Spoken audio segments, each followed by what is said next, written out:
Rigathi Gachagua can make William Ruto a one-term president without himself becoming a president. And I'm going to support my argument.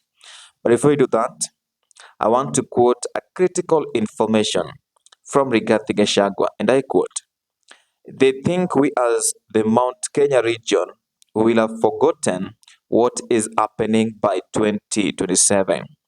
I want to tell them that we forgive but we don't forget. I want to ask the Mount Kenya region to remain silent. We will talk when the right time comes. I trust and know that the judiciary will deliver victory to Gachagua and Kenyans who voted for me." End of quote. Now, my problem with Rigathi Gachagua is when it tries to make his impeachment to look like a Mount Kenya issue. No, it is not. Mount Kenya residents are the same as other Kenyans in the Republic. But allow me to support my argument.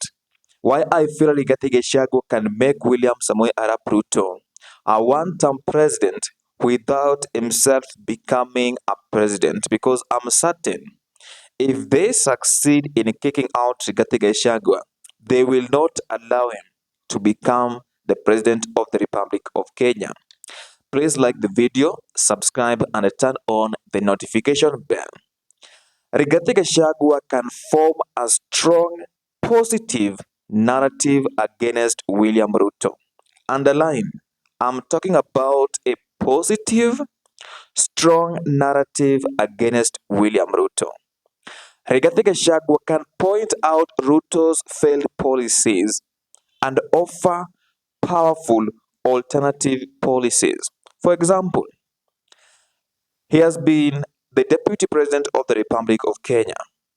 When the idea of a Adani was coming up, he was still the Deputy President of the Republic of Kenya.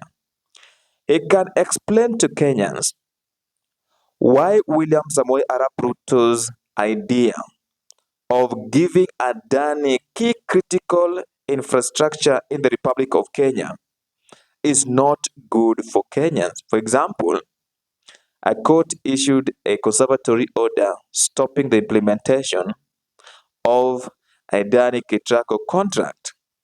He can use that opportunity to explain to Kenyans because the reality on the ground is that many Kenyans are opposed to Adani taking over JKA and Ketraco. That is why I'm talking about creating a positive narrative against William Samoei Arap Ruto's failed policies. Number two, he can also explain to Kenyans and offer a solution, not just giving us stories. Why overtaxation is not good for Kenyans, and he must offer alternative sources of revenue.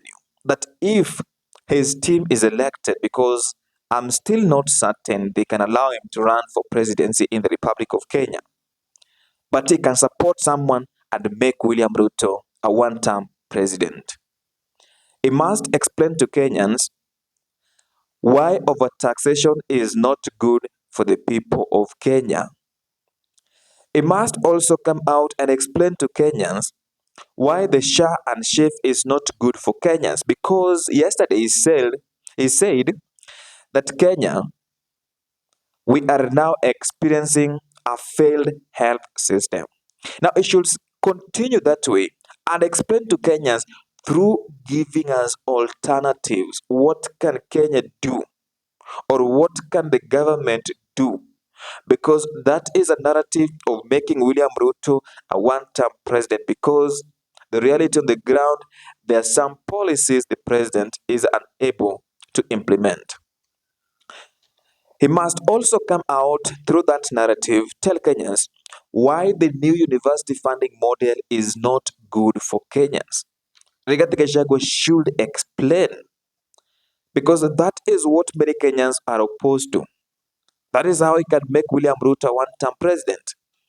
He must also come out and explain to Kenyans why the affordable housing project is not good for Kenyans and what can he do together with his team to make it better. He must come out and explain. And through that way, because many Kenyans are opposed to that housing, affordable housing project, where many Kenyans feel they will not own such houses. Rigathi Gachagua can also come out and tell us how he is going to deal, or his team is going to deal with unemployment in the Republic of Kenya. You just saw what happened at KICC, where many Kenyans turned out to try their luck because there were some, I think 3,000, 2,000 opportunities, but over 10,000 Kenyans have turned out to come and scramble for such opportunities, meaning we're having a problem as a country. Unemployment is a problem. And that is a narrative that you can use because it seems like this administration has failed Kenyans. So it must come out and offer Kenyans an alternative policy on how it's going to deal with unemployment. Not just stories, because Kenyans are awake right now. You can't cheat them. It must also come out and tell us how it can strengthen the economy of Kenya. It must come out and explain because right now as we speak, it is not just about issues to do with tribal politics. Kenyans are now doing politics of development, politics of building our economy. So it must come out with a strong narrative to support his argument.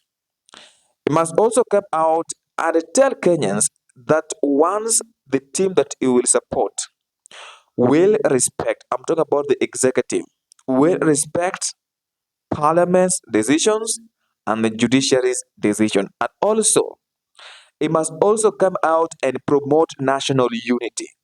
Because that is a narrative that some people are feeling that William Ruto, they're alleging that the president has employed many people from his community.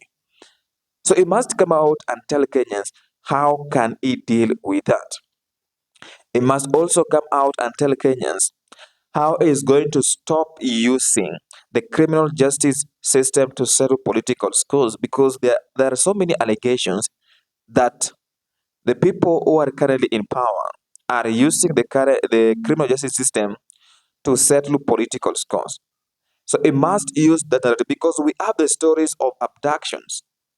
Many Kenyans are angry, they are not happy. For example, Boniface Mwangi was arrested by unknown people, taken to Kamkunji police station. It must come out and tell Kenyans how that can be stopped because many Kenyans are opposed to that. And Kenyans are awake. They're not sleeping anymore. Kenyans are awake. Number two, Rigathi Gachagua must now form an alternative political alliance. And what is killing Rigathi Gachagua's political career is lack of a political party. That is the reality on the ground. He joined the UDA straight from Jubilee. He joined UDA without Kenya Kwanza coalition without a political party. He had no numbers until Kalonzo Musyoka came to his rescue. I'm telling you, he must form an alternative political alliance because that is the only way they can find William Samoei Arap Ruto. And how can he do that? He must bring Kalonzo Musyoka on board. And Kalonzo Musyoka can bring Eastern region votes to the basket of the person that Rigathi Gachagua will support to become the president.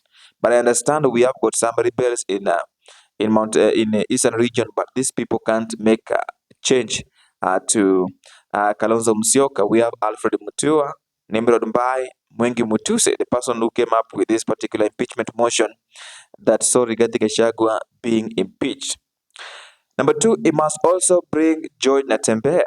Despite the fact that George Natembeya is not controlling Western Kenya, but his narrative resonates with those people who feel tired with Wetangula, who feel tired with Mudavadi. They want a fresh blood. And George Natembeya can do that in Western region. And that he can get some votes because there are people who feel that they're tired with Ruto's government, Wetangula being in power, and Mudavadi. He must also look for somebody like Morara Kebaso.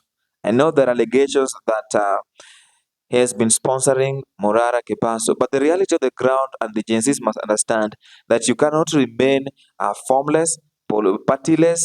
You can't do that. For you to fight these people, you must have a political party and you must join hands. I'm not saying that the Gen Z or what, but I'm saying Rigathi Gachagua must also join hands with the Gen Z. Whether it is Morana Kepaso or any person, they can try to choose. Because the Gen Z are talking about the narrative of good governance. And I'm talking about how they can make William Ruto a one-term president. It must also empower those young people, the Gen Zs, to run for political positions so that he can get numbers. Remember what made him to be impeached? It was lack of numbers. So they must get numbers in both the National Assembly and Senate. And remember, the Gen Zs, they have energy, they have time. These people can even protect their votes. And this can be a bombshell to William Samoei Arap Ruto if he can decide to form an alliance with the Gen Z.